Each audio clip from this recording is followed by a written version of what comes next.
Bismillahirrahmanirrahim. Pada pertemuan kemarin kita sudah mendapatkan informasi. Informasi itu adalah isinya terkait dengan keutamaannya orang yang menikah dibandingkan orang yang tidak menikah atau menjomblo. Jadi ada fadilah besar antara orang yang menikah dengan yang tidak menikah. Jadi kitab ini memang membahas terkait dengan bab pernikahan, bahkan nanti bab jima, cara jima itu ada di sini. Begitu loh. Cuma kita masih belum nyampe. Nggak mau kita loncati, kita harus hatam kitab ini. Jadi fadilahnya orang yang menikah dengan orang yang tidak menikah, dalam salah satu keterangan yang sudah kita kaji sebelumnya, 2 rakaatnya orang yang sudah menikah dibandingkan dengan orang yang belum menikah, maka untuk mengejarnya kamu membutuhkan sebanyak 82 rakaat. Jadi misalnya imam, dia sudah menikah, sholat 2 rakaat, sholat sunnah. Kemudian Sofi belum pernah menikah, dan dia kondisinya sekarang tidak menikah. Dia mau mengejar pahalanya imam membutuhkan 82 rakaat.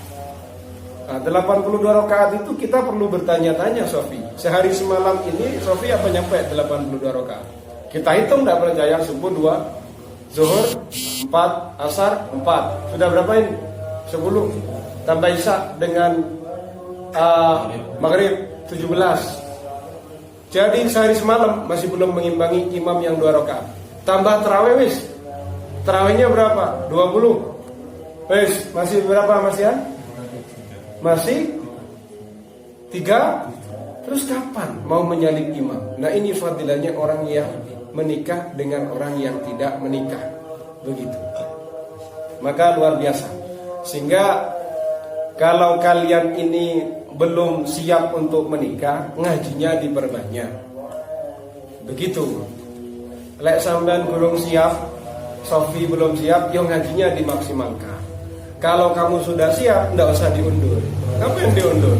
Wong pahala-pahala semua itu. Kemudian di kitab ini juga akan kita belajar terkait dengan bagaimana cara memilih istri. Istri yang harus kita pilih itu bagaimana? Nah, kita masuk pada keterangan yang setelah menjelaskan fadilah terkait dengan sholatnya orang yang sudah menikah dengan orang yang belum menikah tadi, atau orang jomblo maksudnya. Wa qala sallallahu alaihi wasallam, Nabi Muhammad sallallahu alaihi wasallam bersabda, "Ad-dunya mata'un wa khairu mata'iha al-mar'atu shalihah." Dunia ini adalah perhiasan. Kemudian sebaik-baiknya perhiasan adalah wanita yang salihah. Kita tahu, saya di depan saya ini adalah HP, handphone, mobile. Ini adalah perhiasan. Yang saya pakai baju, ini adalah perhiasan. Mobil, perhiasan. Ini semuanya pernak-pernik perhiasan. Kemudian perhiasan yang sebaik-baiknya perhiasan itu apa? Wanita yang salihah. Nah, ini yang perlu kamu dapatkan, Imam. Serius. Kamu punya wuling almas, mobil wuling itu kan, bisa diajak ngomong wuling almas. Halo wuling, ya kan? Hai wuling. Biasa diajak ngomong, perhiasan luar biasa, harganya mungkin 300 jutaan. Tapi dibandingkan dengan wanita, itu tidak hanya diajak ngobrol, suruh berpuisi bisa, suruh duduk bisa, suruh berdiri bisa, diam bisa, tengkurap bisa, terlentang bisa. Coba wuling, enggak bisa.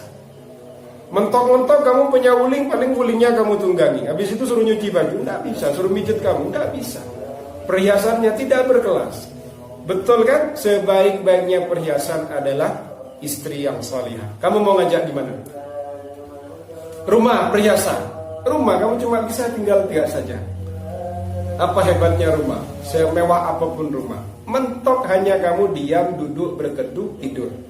Loh, kalau istri, semuanya bisa. Gitu.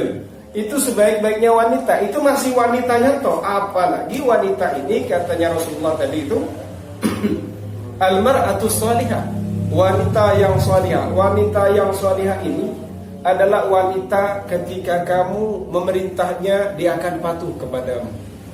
Nah, kan seperti itu. Kemudian ketika kamu memandangnya, kamu itu merasa tenang, merasa sejuk. Ketika kamu sedang bepergian, dia akan menjaga dirinya untuk kamu. juga dia akan menjaga harta kamu. Luar biasa kan wanita kayak gini. Lu dijaga, bukan kemudian hartamu di belakang dijual, apalagi tubuhnya disewakan sementara. Ini kan bermasalah. Makanya betul katanya Rasulullah, ad-dunya mata', dunia ini adalah perhiasan. Wa khairu mata'iha al-mar'atu shalihah. Sebaik-baiknya perhiasan ini adalah wanita yang salihah.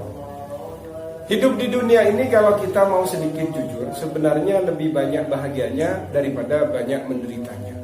Kamu cek saja mulai dari Imam, Sofi, kemudian Dani, kemudian Fahmi. Kamu pikir sudah 24 jam. Kamu banyakkan enaknya atau banyakkan tidak enaknya? Banyakkan enaknya Kamu paling stresnya kamu ketika butuh uang dan kamu sedang tidak megang uang. Hanya mentok di situ.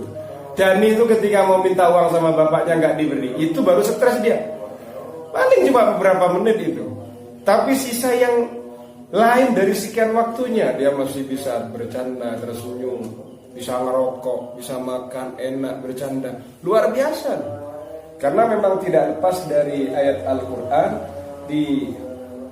Dalam ayat Al-Quran itu kan dijelaskan dunia ini hanyalah apa? Dunia ini hanyalah sebuah permainan, senda gurau. Iya kan?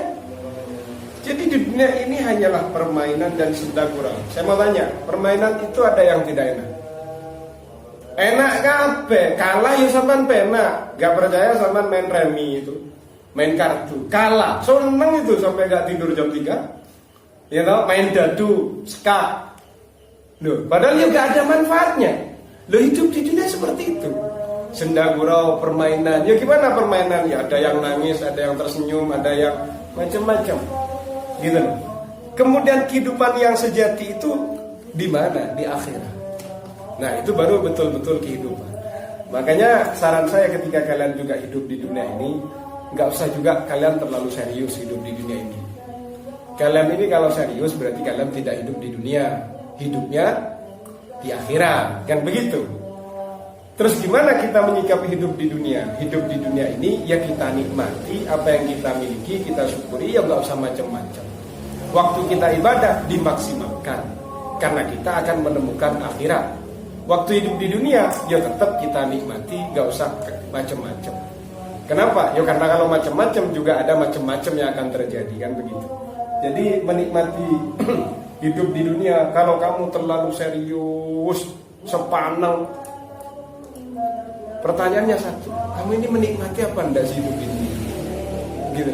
Wong hidup di dunia ini katanya Al-Quran tadi permainan dan senda gurau. Di mana udah ada orang bermain serius itu? Tidak ada orang bermain serius. Ya. Ngantor itu serius. Ya, itu juga semua orang serius ngantor. Ada juga yang tidak serius kok ngantor. Begitu. Makanya saya kadang bercanda kepada teman-teman. Orang di Indonesia itu kenapa kok lambat? Kemudian orang yang di luar negeri, katakanlah di Korea, di Jepang, itu mereka sangat konsisten dengan waktu.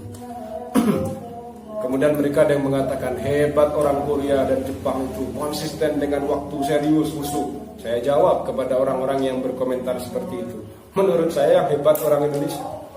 Loh kok bisa? Orang Indonesia kan gak jelas jam tayangnya, undangan jam 9, datang jam 10. Justru dia betul-betul menikmati arti hidup di dunia. Hidup di dunia ya apa? Ya dinikmati. Ya apa? Ya permainan, ya apa permainan? Ya datang sakarepku kan. Justru dia ada di Korea, ada di Jepang, hidupnya tepat waktu. Itu kan hidup kayak di model di akhirat.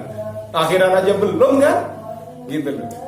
Kita kalau fokus dengan akhirat, ketika urusannya dengan ibadah, baru kamu serius khusyuk kepada Gusti Allah dan murni semata-mata karena Allah.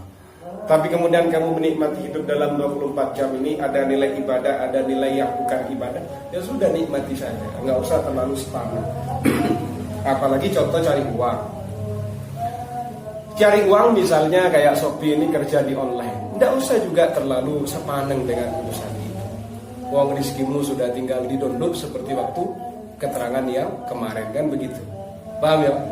Seperti itu. Nah, kalau kamu sudah bijaksana begini, kemudian kamu punya istri yang solihah, dia juga akan bijaksana sedemikian. Nggak akan minta uang sama kamu. Tapi kamu tetap punya kewajiban untuk menafkahi sesuai dengan yang ia butuhkan, kan begitu.